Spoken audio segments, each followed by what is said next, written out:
Yes, Christodoulou here, 2019 European and National Aquathlon Champion in my age group. And today's video, I'm going to talk about mistakes that people make in races and what I've made and show you how you can rectify this.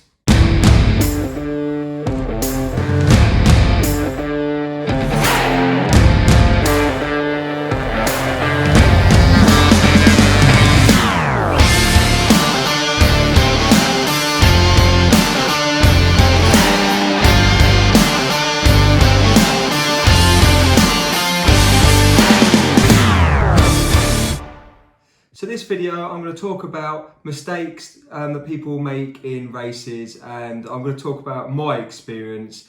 I'll talk about a funny one to start off with. I did a kit lay, took a photo of my kit for the London 10,000 metre race a few years back, and I turned up to the race and I realised I was wearing jogging bottoms and I left my shorts at the house. So what did I do? I panicked and I was like, well, what should I do? So I thought, well, these the jogging bottoms I had on was actually my GB jogging bottoms, so I couldn't cut them if I can get some scissors, and I didn't know whether to fold them up and what to do, because I struggle, I don't know about you guys, but I struggle with jogging bottoms, running with them. So and they were quite loose as well.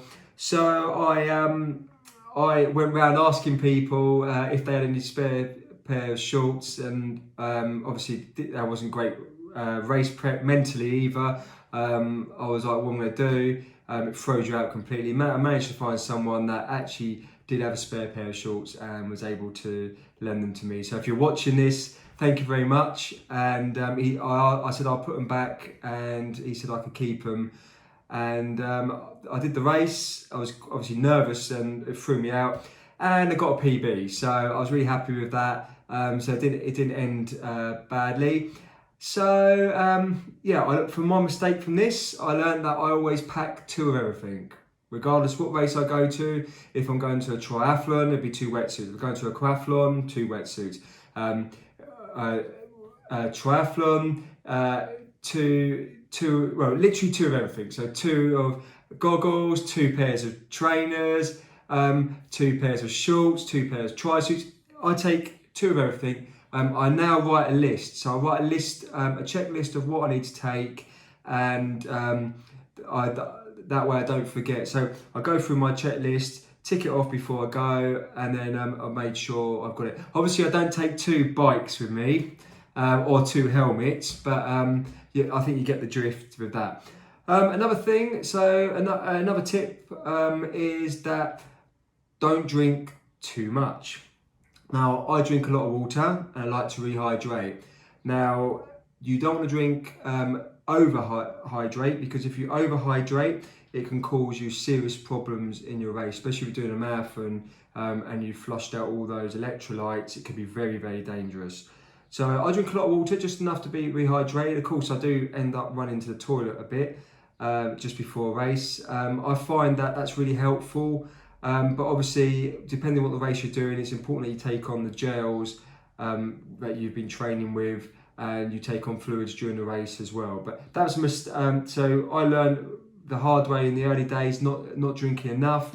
Turned up to a race, and I either struggled or I had a problem with. I picked up an injury as a result. So that's another tip. Now, leading up to race day, biggest mistake people do is they eat too much the day before. Now, a lot of people think if they eat loads the day before, they will have loads of energy and you'll be able to run or race really good and get that PB. Well, that might happen, but that's not the case, because it actually can have the opposite effects. Not only do you eat too much, it will weigh you down. You will feel bloated the following day, and your body doesn't need the nutrients from that. And while it's trying to absorb it as well, it's just it will slow you down, so it will have a bad effect on the race. So the way to do this is, and this is what I've learned, and I've spoken to nutritionists through the past, in the past about this. They say that's the biggest common mistake people make. So what I do is, leading up to a race day, about Tuesday, Wednesday, I start increasing my food intake. That's the best time to do it, up until about Thursday. Then bring it back down to normal. And Saturday, what I normally, if the race is on Sunday, Saturday what I normally would eat, and that will help with the race, and your body will take the nutrients that it needs, and you'll be ready for it. So that's what I've learned. Now, keeping into the flow with food. Now, another biggest mistake people make is eating differently than what they do when they train on race day. So, for example, I did this in the early days when I first started running. I used to go and eat a Mars bar because I thought it was to help me. Obviously, that was completely wrong. Now I will eat the same breakfast that I will eat regardless all week, or what I'm doing with my normal training. So if I go out for a run on a Sunday, for example, or bike, I will still eat the same what I would eat before race on the same day as race day. So I have Weetabix, and I will have 4 on race day, and I have 4 on Sundays where I do a bit of heavier bulk training. So I don't change anything up, so everything's the same on race days. So food wise, everything's the same, so my body's used to it and it knows, and I know how I can push my body. So that's another tip. Another tip is, don't try anything new on race day. I know this has nothing to do with food, so obviously I've talked about food, so that's something different. Don't do anything different on race day. Don't try something that you haven't tried before, because it will go wrong. Now, I did it in the early days. I used to go really hard straight away on like a 10k race, and then I'd wonder why people would go flying past me, and I'd be like a minute and a half slower in my in my last mile, for example, of the 10k. I'd say stick to what your training is. So if you know the pace, don't go too fast than what you have been training at. Of course, push yourself if you want to get that PB, but make sure you know how your limits. I always say build up slowly into the to run, and if you can do negative splits, but I know it's hard for most people. So that's another tip. Don't try anything new. For example, don't even try a different drink that you would not normally have. Or some people do, they do marathon training, for example, and they go and do a half marathon race as part of their training, and they take on too many gels, or they take on gels that they're not used to, and that will have problems with your gut, for example, and cause issues. So everything you need to be, when on race day, everything needs to be the same. It needs to be what you have been using in your training, and so your body is used to it. If your body's used to it, you'll be fine, and you know your limits.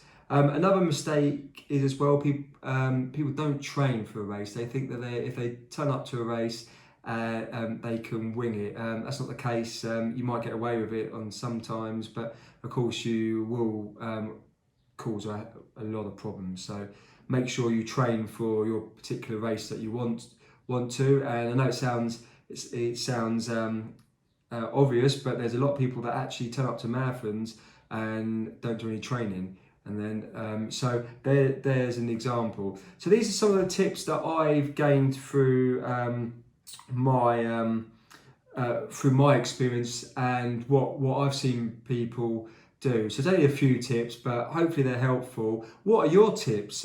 What mistakes have you made, and what have you learned from your races? I'd like to know. So please leave them in the comments. And thanks for watching, guys. Please subscribe and like. And the champions of this age group category, Henrietta Parasavic and Yiannis Christodoulou. Christodoulou.